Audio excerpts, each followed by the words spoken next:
Hi, everybody. Welcome to Experts to Dig In with Doggies for Dementia. And I am Carmen DeValis, founder of Doggies for Dementia Foundation. And thank you for watching.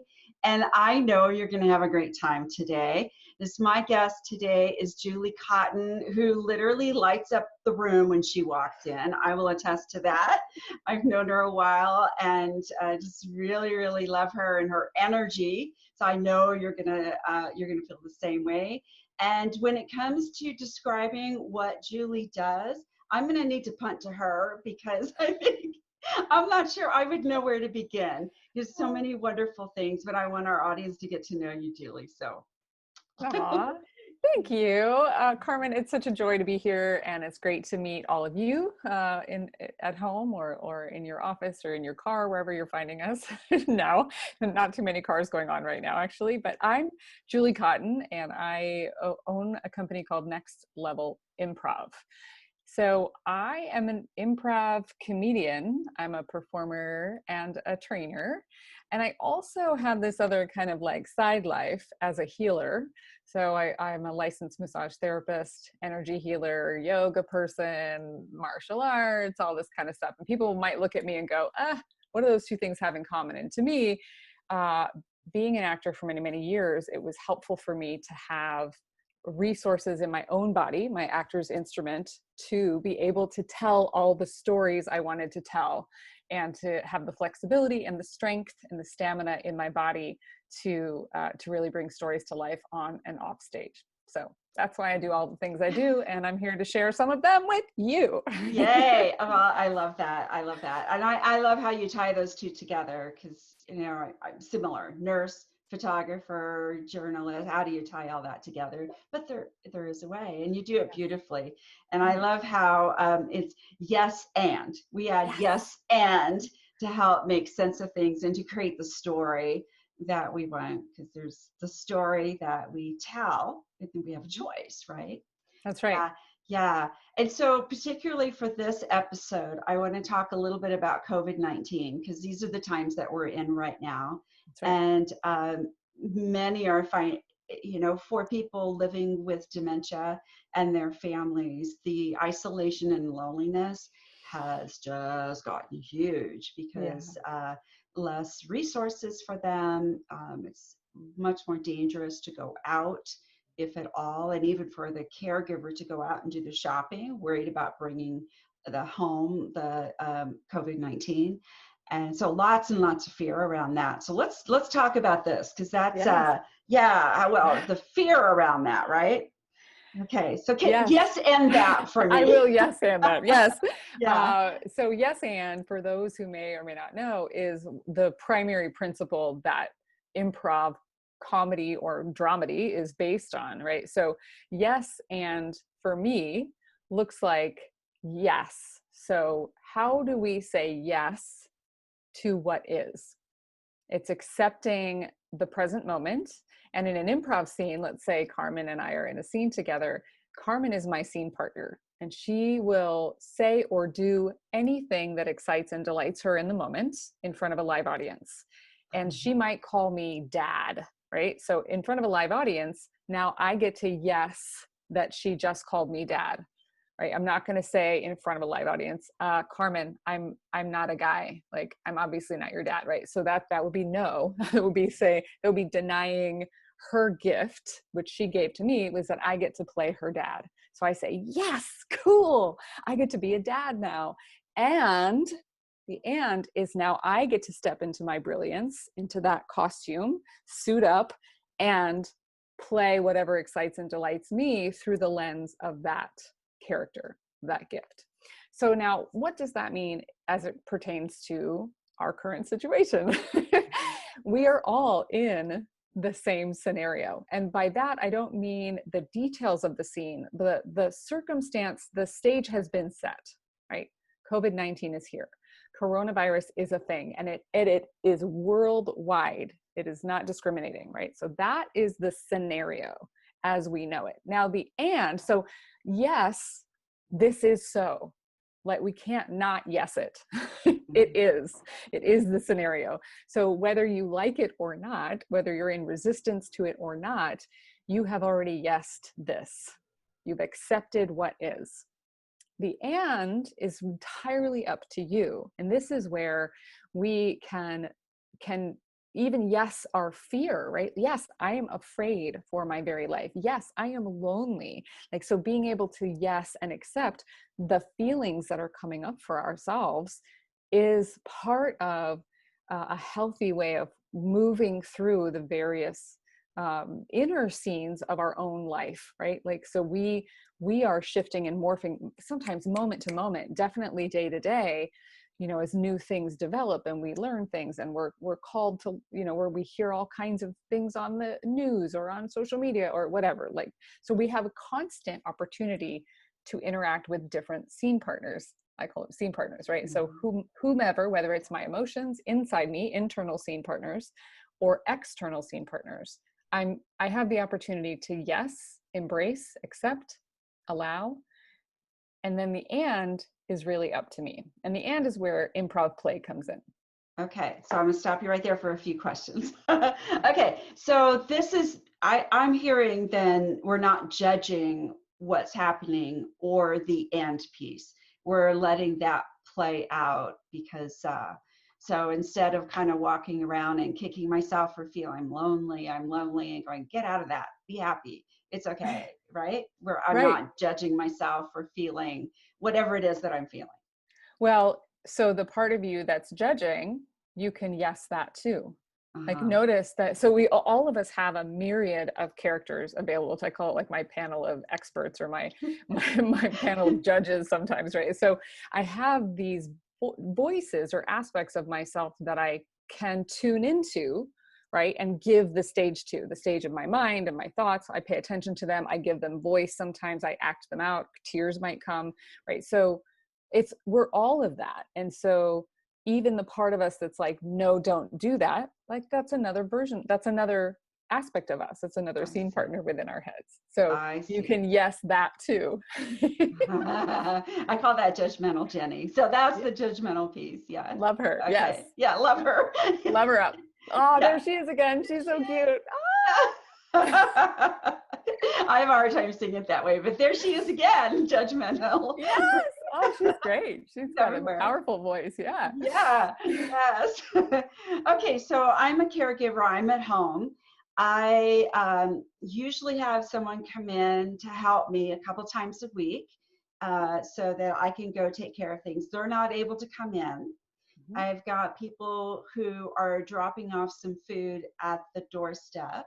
Let's say if I'm caring for my husband is confused because he can't go out for his usual walk. And so how do I apply and agitated because stuck in the same room all day long, and my my level of tolerance is kind of dwindling. Okay. So what do I do about that? Yeah, How do I that's great. yes and that? So that's a scenario. You've just painted the scene, and we have two characters in the scene, right? Plus all their inner characters. So yesing it, yes, this is so, this is what is.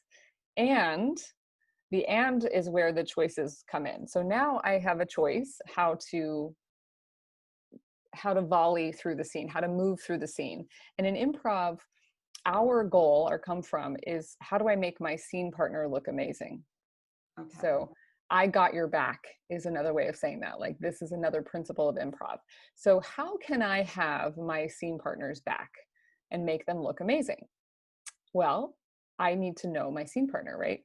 I need to care about what they care about and find ways to make them look amazing. So that involves communication and being willing to make powerful requests, find out what each other want, need, desire, right? Actually being able to talk about the things that we might not normally talk about because we're so busy or we don't make time to actually connect. So getting clear agreements as to how you want to play together. Right. So for couples that might look like having a safe word, right? Be like, okay, we're not talking about this anymore because I'm up to here. So I'm going to say, pineapple, and that means that I'm going to go take a 5-minute, or 10-minute walk around the block, or what, like finding ways to create space and be like, okay, I have sacred time in the morning where I read and meditate and do this thing over here. And then, or whatever. So creating clear agreements really helps. And which might be tough with someone with dementia who might yeah. not be able to understand that. Yeah. Sometimes a sign of some kind will do it, like even as simple as getting out the puzzle. It's puzzle time, right? Yes, exactly. Oh, so with that, and so clear agreements can be, we know we eat together, or is there a time to go for a walk, or is there, like, how do we move there's a movement time, maybe music time. But yeah, creating routines is a form of agreement, right? Like having a go-to time schedule for certain things can be supportive. It can be part of that anding, right? Like let's map out playtime, or downtime, or whatever. Yeah, and the importance of playtime. I know you can talk about that a little bit. Yeah, so let's talk about that, because in this scenario I've created too, sometimes playtime is the last on the list when we're talking about delivering care and caring for someone. We look at safety and the basic physical needs and things. And so, but play is super important too. Yeah, and like letting ourselves have permission to play can be part of it too, right? Like especially when things are seemingly so serious all around us in the world, right? Like we're not supposed to, kind of like the judgmental Jenny, right? Or like having this like, oh, I'm not allowed to have fun because I'm being responsible, and I'm being sheltering at home, and I'm doing all the, like, well, okay, cool, that works. And how's that going for you? Like, play. Right. And that's a common thing. I mean, even in my days as a nurse practitioner, people would come in and go, we don't, it's all about, because otherwise they feel like they're not taking their role seriously enough. Right. Or they're going to be judged for however it is. No matter what they do, they feel they're going to be judged, right? Are they doing it good enough? And nobody trains for this, right? They're usually just become caregivers, and now they're just, what do I do? Yeah. Well, so play can look like, and maybe even with loved ones with dementia that are going in and out of time, right? Like their different memories come to them, and they might remember us, they might not remember us, right? Like, so being willing to yes and where they are, the scenario that is present time for them, being in the moment with them. And that can be challenging for us because there's a loss for, we're dealing with our own sense of losing our relatedness with our loved one the way that it's always been, right? So improv is so great because it's like, oh, okay, cool, this is the scene we're doing now. Like, so reframing that, like, okay, so our movie today is, or our scene today is, we're back in childhood days, or what have you. And be willing to like roll with it and play with them and go like, who are they saying, like, you calling me dad? Cool, I'm your dad now. I love it. All right. And that really is a key thing for success in caregiving, because is to create that it's accepted, that whatever it is accepted, because they're not going to understand that you're really not my dad, right? Something that I really appreciate about improv, I trained at IO, which is Improv Olympic in Chicago, and one of my teachers, Tara DeFrancisco, talks about, we're building the scene together, right? Like, so you bring one brick and then I bring a brick. Like, we're not building the whole cathedral, right? I come in with an idea of how it's supposed to be. And this can happen to us sometimes with our loved ones, whether we're the parent wanting some kind of life for our kids with college and marriage and kids and blah, blah, blah, all of that, right? We have this idea, we bring the whole cathedral. That might not be what our kid wants. Same thing when we become the parent of our parents, right? And we might have a certain way that we want them to behave, and that's us bringing the cathedral. So we need to drop that attachment to the way that it should be and just bring a brick.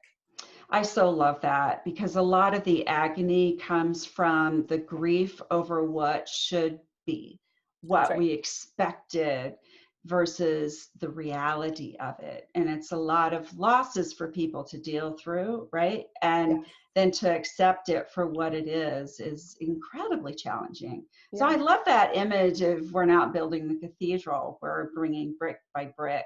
Right. We might be making a road. We could be Yeah. making a bridge. Like, we don't know what we're making. We could just be making random, Mhm. like those rocks that you balance that are very like teeter, we don't know what we're creating. And that's Mm. what's really fun. That's where the fun in life comes in. Now, if you're someone who prefers structure and order and predictability, like, that can be challenging. And that's where, Mhm. the practice of improv, it is a practice like anything we practice. You go to the gym, you don't go once and you're like, that doesn't work. It's developing your active and creative imagination and being willing to like groove, like when you walk a path in the woods, the more it's walked on, the more pronounced the path is, right? So the Mhm. more we fire those neurons in our brain for ourselves, but then also with our loved one, they're getting to exercise their brain wherever they are right now. Like, they're in a groove and they're playing out that scene from that groove. And like, when we meet them there, we're there's a different kind of connectedness that happens. Mhm. And it Yeah, yes. And it restructures the relationship Yes. essentially.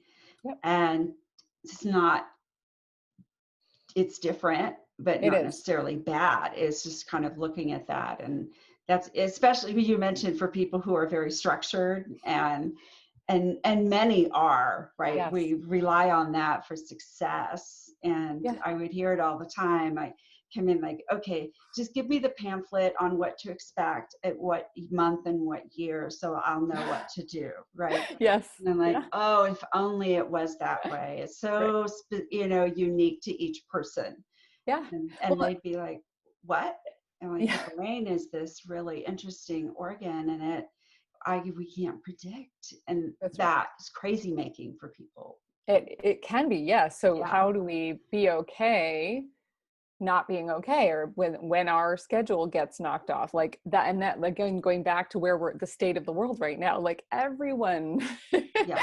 not everyone. So there are people that are thriving during these times because Hmm. the and that they've got on the other side of the yes has them moving forward Hmm. towards the kind of world that they want to create, now that this is the scene. It's like, Hmm. cool, yes, and this is where we're going. So This is where we're if going. you're someone who wants structure, and the structure used to be that someone else was helping care for your loved one and now you're the caregiver, how can you set up a structure that it wins for you and wins for them, Hmm. and that that might look like, there's so many things now. Online is a huge resource for a lot of people. We're online right Right. now, like, so Hmm. having your loved one maybe participate with a online group of some kind, right, where Hmm. they're like, we're doing a couple new shows, I call them shows, Hmm. on Facebook Lives, right? Like, I'll do a Be Free and Connected, which is resources for your whole family,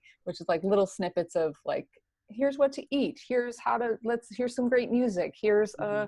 a segment on aging, here's a segment on healthy money, like, how do you take care of your money during this time? So it's like, there are resources that are coming out. Another one is just story time for kids and Hmm. arts and crafts, right? So like, is there something that that they love, that where Right. you can connect them with other people that can be the virtual caretaker while you go and get a hot second to yourself.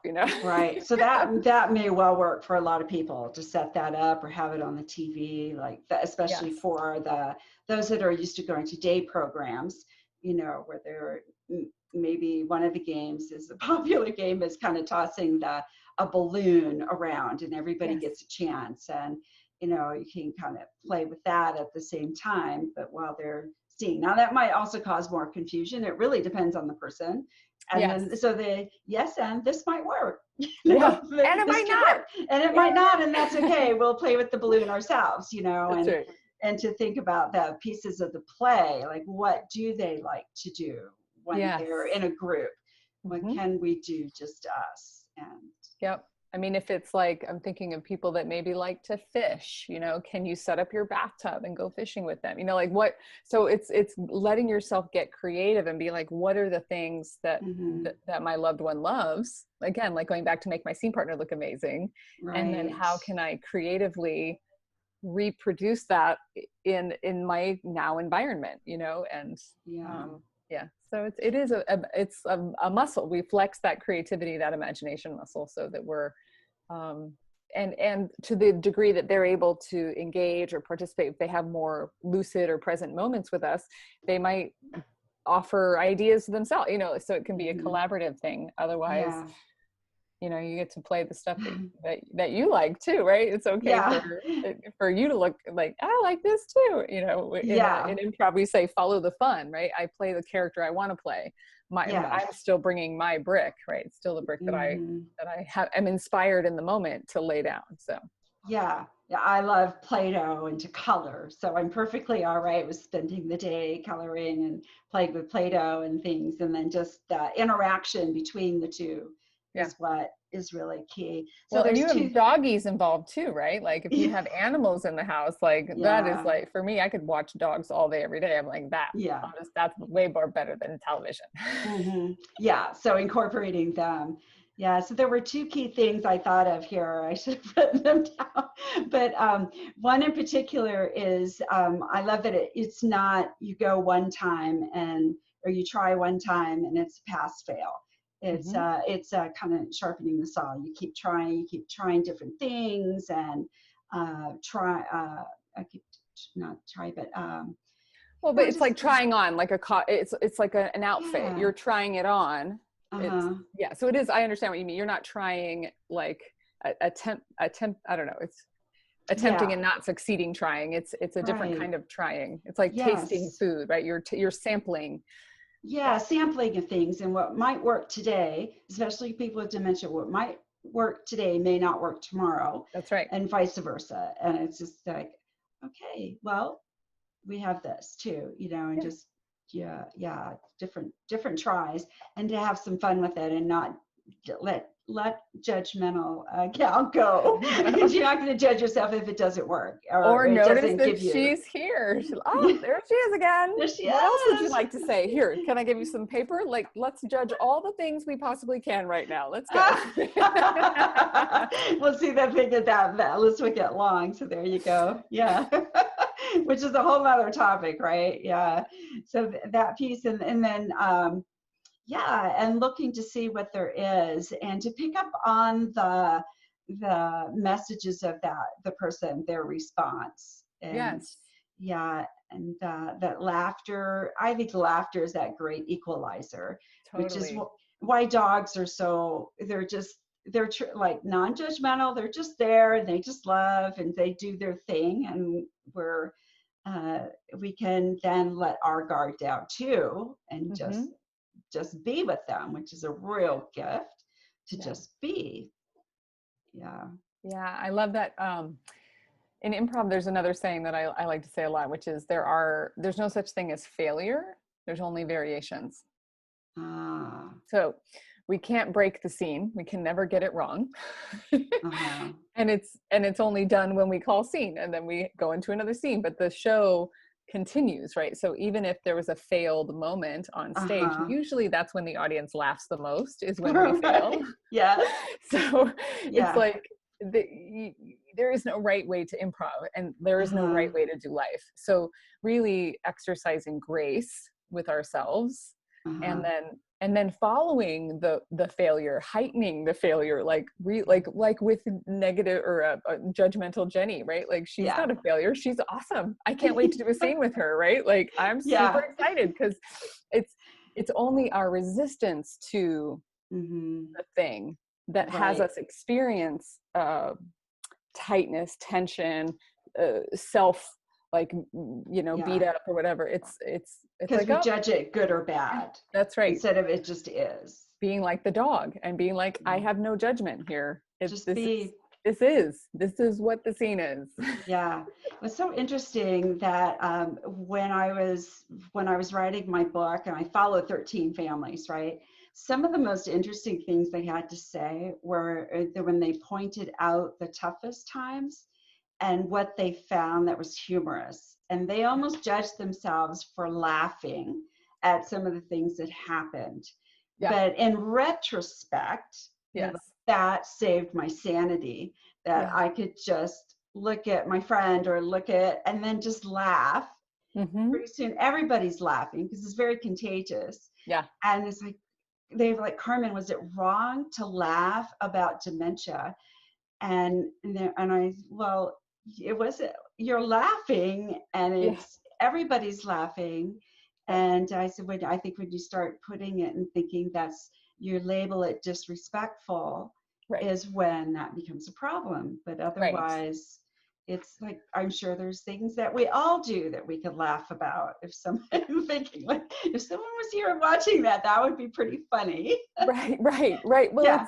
you bring up a great point, because it comes up in a lot of different groups. Like a girlfriend of mine she does improv at the Gilda's Club, which is breast cancer survivors, right? And they're like, is it okay that we laugh while we're currently experiencing, going through, we're recovered, like, but people love to laugh. Like, what's wrong with laughing? We're not laughing at the person. They're not suffering, and we're getting joy out of their suffering, right? Like, there are people are funny. Life is funny organically, naturally. Like, we're not ill-natured in our laughter, right? Like, laughter is usually it's divine. It's like it's joy. It's like one of the highest vibrations that we can access. So sometimes I'll do, like, when I do events and stuff, I'll have people do a pass the laugh circle, and you literally just like laugh. And so you would laugh, and then I would laugh, and then we would pass it around, depending on how many people were there. And eventually you can't help but laugh, right? Like, even if you weren't having fun the moment before, when you start hearing other people's laughter is contagious. And it just, so sometimes we'll just do a pass the laugh circle. I love that. I I would totally get into that. In fact, I've done so many serious conversations, right? However, when I go through and look for screenshots to say, hey, I just had a chat with, or maybe we're talking about hospice, or we're talking about, really, I'm like having a hard time finding one that we're not smiling or engaging and kind of, which I think for me, I would personally rather watch that than, because like, yes, this can be tough and we can still have a good time. That's right. I mean, I one of the things that makes me sad, or what is, when I go out in public and I'm going shopping or something, I've got my mask, right? Like, so I'm like, oh, I got to put my costume on, And the sad part is, I can only see people smiling through their eyes now, so I'm committed to making a mask. If this goes on much longer, I'm gonna like make a mask that's clear plastic so people can still see my smile. Oh, that's a good idea. Maybe not plastic, it's suffocating. Yeah. Oh, right. Well, but but you can see through. Clear. Yes. Yeah. I'm totally, I was recently in the hospital and I didn't see one person without a mask. And I'm really, do photography. I look at people's faces. And I look for smiles or even eye contact. And I think the fear level was high with all of it. And they're doing a serious job and trying to keep everybody healthy. And I didn't have a mask at the time because that was before it was even deemed that was important. And I was just looking for a smile in the eyes or something to bring some comfort my way. And and I noticed that at the grocery stores too, that people at the beginning, I'm like trying to make eye contact. It's not, if they're wearing a mask, it's kind of almost looking away. And the few people I catch, and I kind of smile and they can see it in my eyes, and there's like, she's shoulders drop and they kind of smile back. Yes. I feel ridiculous too, but I make sure to wave at people. Like when I'm walking outside, I don't wear a mask outside because I'm like, why would I? There's air, I stay far enough away, but the grocery store thing. So I didn't realize, it's been a while since I've been to a grocery store. The aisles, they're like one way now. And so I'm Captain Oblivious. I don't look down when I'm looking at people's eyes, or I'm looking for I'm looking up to see where the thing I want to buy is, right? Yeah. And so I went down I went the wrong way down an aisle. Oh my goodness, it was so great to see the reaction of the person. She's like, "You're walking the wrong way," and I was like, Oh, "What's wrong with her?" Like, and then I yeah. was like, "Oh wait, I think I heard." And I looked, and I'm like, "Yep, I went the wrong way." Oh my goodness. It was so Yeah. great though. Like, we're Yeah. so quick to like say, she totally yes-anded the new rule of the scene, which is there's only one way you can walk down the thing. And I Yeah. had like completely oblivious to that world. Like, I'm like, oh, I'm still in another scene. So her story was, yes, and Julie, you're breaking the law here. But it was such a great reaction. Like, if that had been Yeah. a scene, like, I can't wait to put that scene on a stage, right? Like, because people will Yeah. relate to that. They're like, yeah, Yes. I know, they're going the wrong way. You know, we all kind Yeah. of have that dictator part of us. It's Yeah. like, Yeah. Yeah. follow the rules. I could totally see that as a funny scene because yes, yes, with our masks on. Oh my gosh, right? So Yeah. good. Yeah. Oh I could see where that would go. But like, even being able to laugh about the pandemic, right? While there's Yeah. many people that have parodies, and like, Oh, there's so much music that's coming out, you know, and there's yeah. like, we're already kind of commenting on how seriously we're taking ourselves, you know. So Yes. Yes. there is a, you know, there is let's be appropriate, and and Mm-hmm. let's not take life so seriously. Yes. Yes, and I love that. Yeah, and I will say for families that I've spoken with, they're like, one of the good things is that, yes, this is going on, and now people will get a small idea of what it's like for us because we had a hard time explaining what it's like to feel isolated and, uh, you know, uh, lonely and even rejected, Mhm. and so now people are getting an idea of that. They understand better. They Yeah. understand better what I'm explaining. Even just how important human contact is. Like, Oh, I mean, I'm a licensed massage therapist, right? So people are not getting touched right now. yeah, And like, yeah. the touch is so therapeutic. Like, Hmm. they're saying we need like 20 positive touches a day to release a certain amount of oxytocin in our brains. It's like that feel good hormone, Well, right? I'm in trouble. That's Well, but okay. even if we're touching ourselves, right? Like, it's Hmm. okay, like high five, yes, you Oh, know. that counts. Oh, Yeah, I mean, it's so different when it comes from another human, yeah, right? Like, that exchange of energy it's so vital. And so to yeah, not have that, I mean, at least the people that are sheltering together, caretaker yeah. and loved one, like, they have each other, so they can be meeting the need. You can say so much with touch. Right. Oh, yes. Oh, yes. So important. I want to just quickly too, when you were talking about laughter and we were laughing, laughing at ourselves talking about laughter. And I don't have it in front of me because I didn't think about it, but there are research studies that show that what happens to the physical body with Mhm. humor and laughter, it just absolutely boosts our immune system and Yes. Yeah, is incredibly healthy to, definitely. yeah. Yeah. And Uh, so it doesn't matter why we laugh, to your point earlier about, is it inappropriate for me to laugh about things, yeah. but just give yourself reasons to laugh, you know. So Mhm. if you're that structured person, you'd be like, okay, from noon to 1 it's laugh time, you know. Ah! I'm Have you an, laughed today, right? Like, I can and then laugh today. play Yeah, your, or find something funny on TV, some comedies, yeah. and something that will for sure make that you find humorous and enjoy it. i Really love enjoy it. I Allow love to yourself to enjoy it. put post-its all around, right? Like, to remind myself of things that I said I would do, right? So like, have I laughed today? You know, like, it just, what it, anyway. Yeah. Well, judgmental Jenny will like, no, and Oh, I don't want to you right haven't now. laughed. So You can't make me laugh. yeah. You're not laugh with me. Yeah, good luck. And now you can use judgmental Jenny as a trigger for Yeah. your laugh, right? Like, that's the Right. neurolinguistic programming. You can kind of re-anchor that trigger. Every time you hear her voice, you'll smile, Yes. Yeah. right? You're like, oh, there she is again. There she I love is. her. Yeah. Yeah. She's my inspiration to keep going. Yeah. Yeah. I can't let her be right. No. That's right. Hmm. Yeah. Well, Beautiful. luckily I've got my dogs here to help keep me company. So I Love it. imagine dog touches help too. So Oh, so much. That's why there's, I guess I saw something on social media somewhere that all of the kennels are empty. Like the doggy place where you can adopt dogs Mm-hmm. are gone because people need I mean, that's a thing. We Oh. actually need, we're communal beings. We're, Mm-hmm. you know, we need to be in community. We need to be in, Oh, yeah, yeah. relationship. It can be so challenging. And yeah, my dogs have saved me. I can say that for sure. Because I was even told about diagnosis of cancer during a quarantine time. So I couldn't have anybody around, Oh physically yeah. around. And Right. how that I would have never imagined going through something like that totally on my own. But my dogs, it's as if they could sense it.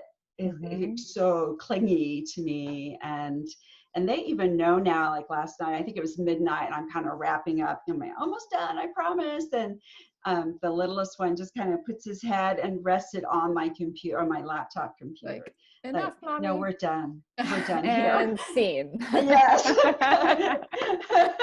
Cut. That's right. End of Yes, play. it's bedtime. Yeah, it's bedtime. And so, yeah, I think they bring such joy, and probably why when I realized, why doggies for dementia, I realized all the pictures with dogs and people just had this expressive joy about them. Yeah. Oh, Yeah. yeah. I mean, Yeah. that can be a really great doggies and people, right? Like, so even as we're exchanging energy through, virtually, which is great, I Yeah. feel like I'm with you, right? So there's something about our senses being triggered, like the sense of Uh-huh. touch, the sense of smell. So if we are able to trigger multiple sensory perceptions in ourselves and our loved ones as we're alone together, like Right. bringing those images and bringing those people to mind and how they Uh-huh. make us feel, right? Then Right. we can, it's almost like we're with them, because we're with them, we're joining them in our thoughts. Yes. And we Yeah. can actually recreate, like I've had people I lead transformational trainings too. So it's like I'll lead people through moments in their life to give them a visceral internal experience of Right. their memories, right? So it's like, okay, remember a time when you were the most embarrassed, right? And so everybody goes back into, they're going through the files and they find it. Cool. Mhm. Who's around you? Where are you? And I put them in the scene, right? So, Uh-huh. and I get them back into the feeling space of that memory. And then, okay, go to your first kiss, or go to, a moment where you laughed so hard you almost peed yourself, right? Like, so go back to that moment. And then it's just giving yourself as much of that stimulus reminder as Uh-huh. possible. Right. Um, so we can do that as a way to stay connected with people. This is something I do like in a daily meditation, or like when I pray for people or Mhm. meditate about them, or I'll send them energy. Like I bring their image to my mind. If I don't have their image, like if I can't look at a photo of them or something, I can bring them to mind. Right. And that could be, again, like the imagination flexing muscle. It could be something that we do with our loved ones with dementia, is to bring people the images of people that they have Mhm. known in their Right. life, and see how they respond. But they Mhm. might remember them, they might not, but Yeah. like watching them for reactions, like is there a smile, is there a softening of the brow, do they take a breath, right? Like it might not be a big demonstrative, it's Yes. like you and I, but it's another way to kind of, and how does that person make them feel in that moment, even if Right. they don't know them, Yeah. like, Yeah. right, if they don't remember them or whatever, anyway. So It's interesting you say that, because sometimes when I'm photographing, we'll bring out old photo albums, and as they're looking through, and then you may not know this, but the second half of the Doggies for Dementia shoot, which is like 10 days or so after the original, I bring them their photos to show them. So I call it the big reveal. cool. And I photograph and video that too, because sometimes those expressions are just so touching. Mm-hmm. And sometimes they know it's themselves they're looking at, sometimes they don't, or Yeah. they remember what it felt like. And you can just Yes. see they remember the experience, even though the details might be lost. And it's Yeah. just it's so beautiful to bring that joy. And there's a lot of laughter there, Yeah. just like, yeah. So wonderful. So yeah, so many great tips. So Yeah. just to kind of recap, Sure. so yes, and Yes. And to frame things. So look at something, go, yes, accept, yep. Okay. accept, This is what is. Yep. mhm, And and then whatever's next. And we get to create that ourselves. that's right. Open to us. Yeah. Yeah. And it could be something that's like a knee jerk and, right? Like it just comes out of us like Mm-hmm. frustration or disappointment or delight and excitement. You know, like I always say, play the scene you want to play the character you want to play, follow your fun. And sometimes that might be what is organically coming up for you, which might not be, if Jenny was judging, right, a good response or a pleasant response, but letting that be okay. Yeah, that's really cool. Yeah, and that's that allowing and just allowing whatever. So yes, I'm lonely, and that's okay. That's Yeah. okay. Yeah. And that's what I'm experiencing. This is the Yeah. lonely scene. How long is this scene gonna last? You know? Right. Oh yeah, I like that. So you're like, yes, this is a scene right now.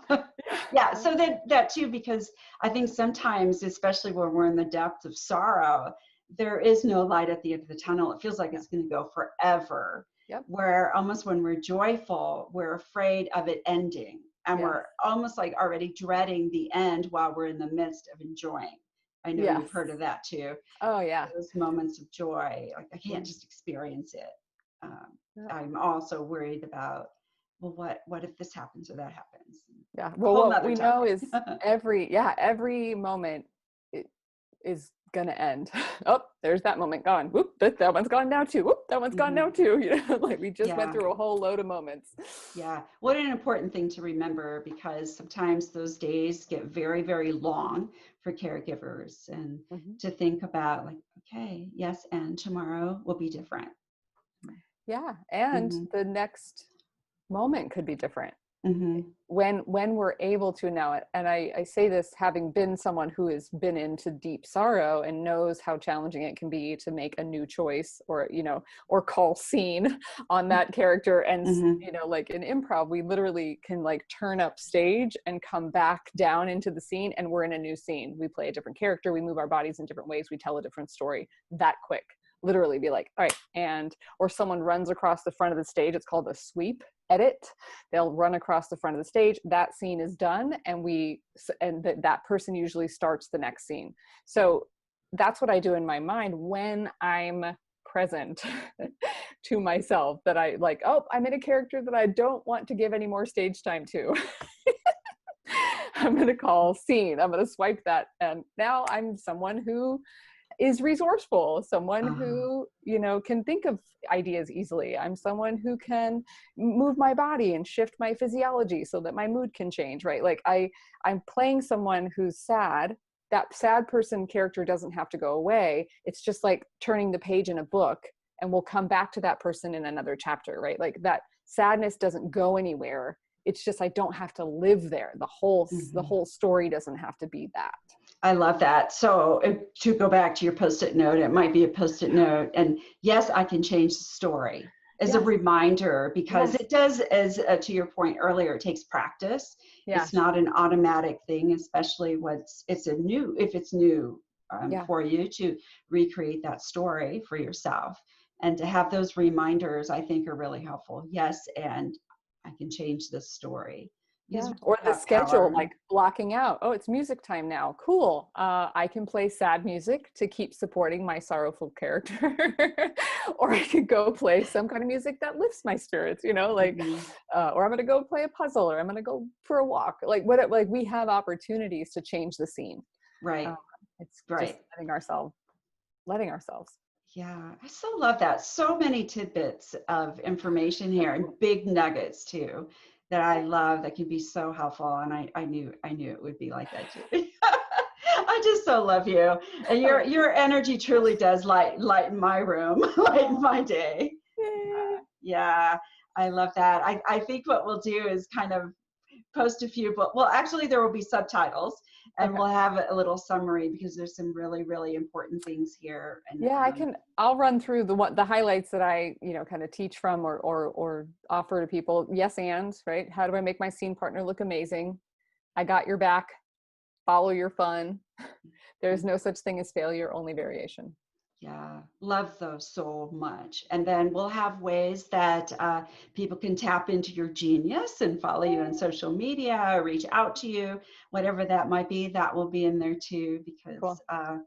yeah, you're a genius when it comes to this. See, my day's already brighter. Ah, yay, I love I that. love it. Yeah. And, we started this to be about COVID-19 and things, but this is just so evergreen. No matter what we're going through, there's always something, Yeah, right? well, And whenever you see this, you will have gone through COVID-19. Like it's, yeah, yeah. it's a thing. It's, and I find that so interesting that it is something that everybody's impacted by, which is Yep. so rare in our world, right? Yeah. That we can all relate to it in our own ways. And we don't have a lot of that. Yeah. Yeah, So, it really is a great leveler, neutralizer, right? It's like, yeah.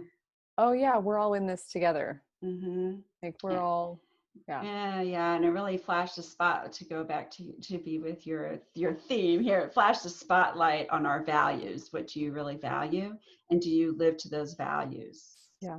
And, yeah, it'd be really interesting to look at the how we process it afterwards. Yes. Mhm. And if we can yes and our way through the processing of it and that it's going to be a process to process. Yes. Yes, and it'll take some time, right? Yeah, Yeah. I know there are things I haven't processed yet because I haven't had a chance to talk about it with Yeah. anybody much, right? And Yeah. like those things take time to talk about and yeah, to Yeah, kind of there's rattle around. so many stories. Like that's really what's powerful of what I'm experiencing is people are actually coming out and sharing a lot of people are coming Mhm. out and sharing their stories, and it helps us realize that we're not alone in the Mhm. feelings that we're having. We are all grieving the way that life was, Yeah, and it will never be the same again. And right. that is so much like improv. Like, Mhm. and that's why we don't bring a cathedral, right? We just bring a brick, and that, Yeah. like, we're not promised tomorrow. And if we live that brick, like, follow my fun right now, because I don't know how long this scene is going to last. Yeah. Oh, that's so appropriate for now. And what a great way to wrap it up. So you would think we're almost done, but we are. But I have one question for you. Okay. Yeah. What is the talent you would most love to have? Oh gosh, what came to You mind have was so many. being fluent in multiple languages. I Mm, think because I love storytelling so much, and I want to be able to understand other people's stories, right? And so there's like so many people in the world that I can't even I can understand their, like, pantomime, physical, emotional stories, which usually we represent in our face and our bodies. But yeah, like being able to understand. I'm an information junkie, so like being able to communicate across yeah, I get that. languages. Great answer. Because I'm thinking, I asked you that one because I thought you are so multi-talented. What is it that what talent don't you have? I was interested to see what you would come up with. Well, JulieCotton, thank you so much for being our guest today. It's been wonderful. And you know what? I realized I haven't had it on gallery view today. It's been wonderful having you as a guest of Experts Dig In with Doggies for Dementia. And I can't thank you enough, and I know we'll have you as a guest again because Thank you, this is a Carmen. conversation worth continuing. Thank you. It's been a pleasure. Bye, everyone. Great to meet you Bye. all. Thank you.